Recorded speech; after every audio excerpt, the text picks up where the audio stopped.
আর রাজভবনে Remal নিয়ে জরুরি বৈঠকে রাজ্যপাল সিভি আনন্দ বোস রাজভবনের পক্ষ থেকে আলাদা টাস্ক ফোর্স গঠন করা হয়েছে।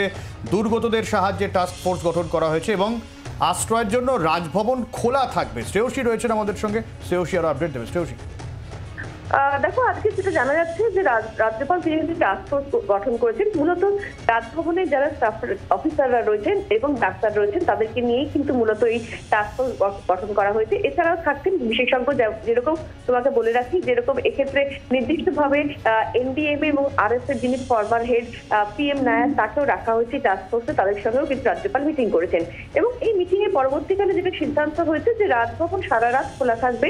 সেক্ষেত্রে নির্দিষ্টভাবে মনিটর করা হবে এবং রাজভবনে প্রয়োজন পড়লে যদি কেউ যদি থাকতে চান তাহলে তার থাকার ব্যবস্থা করা হবে।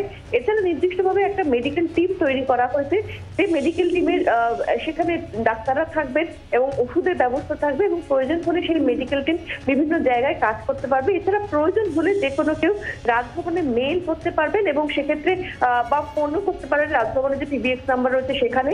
এবং এক্ষেত্রে রাজ্যপালের যিনি এডিসি রয়েছেন তাকে সেক্ষেত্রে একটা নির্দিষ্টভাবে দায়িত্ব দেওয়া হয়েছে গোটা বিষয়টা মনিটর করার জন্য এবং সারা রাত কিন্তু এই মনিটরিং সেটা কিন্তু চলবে। এবং সেক্ষেত্রে রাজ্যপাল যেটা জানা যাচ্ছে যে রাজ্যপালও কিন্তু সারা রাত তিনি এই মনিটরিং সিস্টেমের সঙ্গে যুক্ত থাকবেন, এমনটাই কিন্তু জানা যাচ্ছে।